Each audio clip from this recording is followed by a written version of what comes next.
Oui, bonjour, chers compatriotes.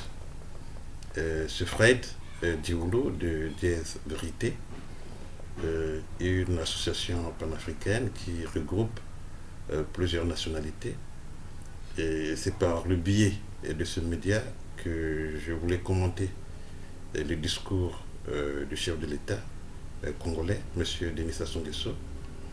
Et par ce discours, nous comprenons maintenant, et ce n'est qu'un secret de polichinelle, son schéma est déjà défini pour briguer un troisième mandat. Il veut contrarier l'ordre constitutionnel. Lui, le premier magistrat, il ne veut plus respecter l'acte fondamental qui est la Constitution. Et c'est pour cette raison que j'ai dit à la jeunesse congolaise que nous ne pouvons pas rester toujours dans la dictature parce que le monde se modernise. Les dictatures sont en train de finir dans le monde. Et au fil du temps que le temps passe, les années passent, les dictatures sont en train de finir. Et c'est pour cela que nous voulons qu'au Congo, qu'il y ait instauration de la démocratie.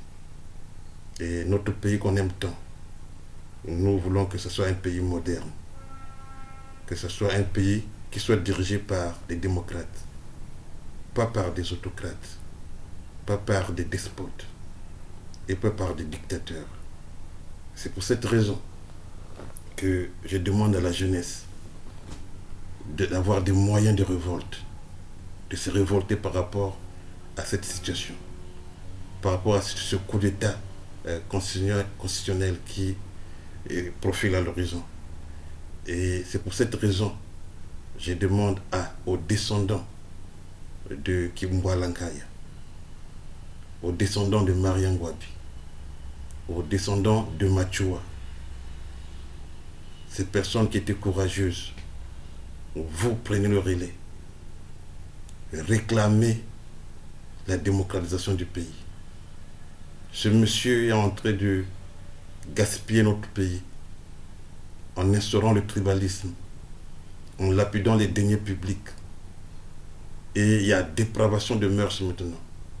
Nous voulons une personne qui viendra instaurer des institutions fortes, la bonne gouvernance et la bonne gestion de la chose publique. Et c'est pour cette raison que je pousse la jeunesse congolaise à la révolte. Je ne déclare pas une révolte par rapport à la violence, mais ça doit être pacifique.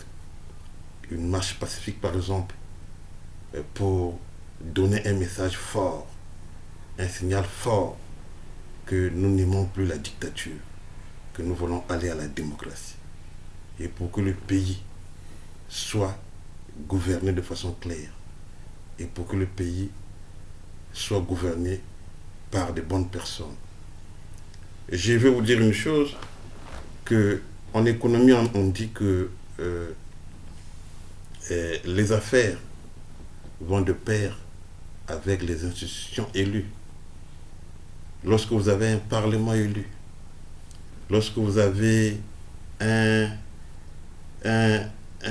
troisième pouvoir issu de la démocratie, lorsque vous avez des députés élus légalement, tout s'ordonne et il y a la clarté dans la gestion des affaires. Mais actuellement, ce que nous constatons chez nous, c'est l'opacité générale. Tout est noir. On ne sait pas où va l'argent de l'État. Actuellement, nous sommes en train de vivre une crise. Il n'y a pas longtemps, il y avait des excédents budgétaires. Dès qu'il y a eu la descente aux enfers du pétrole, on est en train de vivre maintenant des arriérés des salaires et des pensions des retraités. Mais ces gens-là ne sont pas sérieux. Tout l'argent qu'ils ont gagné, ils n'ont pas pu épargner. On ne peut pas continuer avec ces gens-là. Il faut qu'il y ait une rupture. C'est pour cela que vous, nous tous, la jeunesse, on doit se battre pour qu'il y ait une rupture, pour que les choses marchent autrement.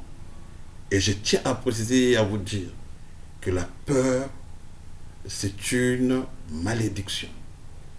Je tiens à préciser que la peur, c'est une malédiction. Aussi longtemps qu'on restera dans la peur, nous sommes des personnes maudites. J'ai dit et j'ai terminé.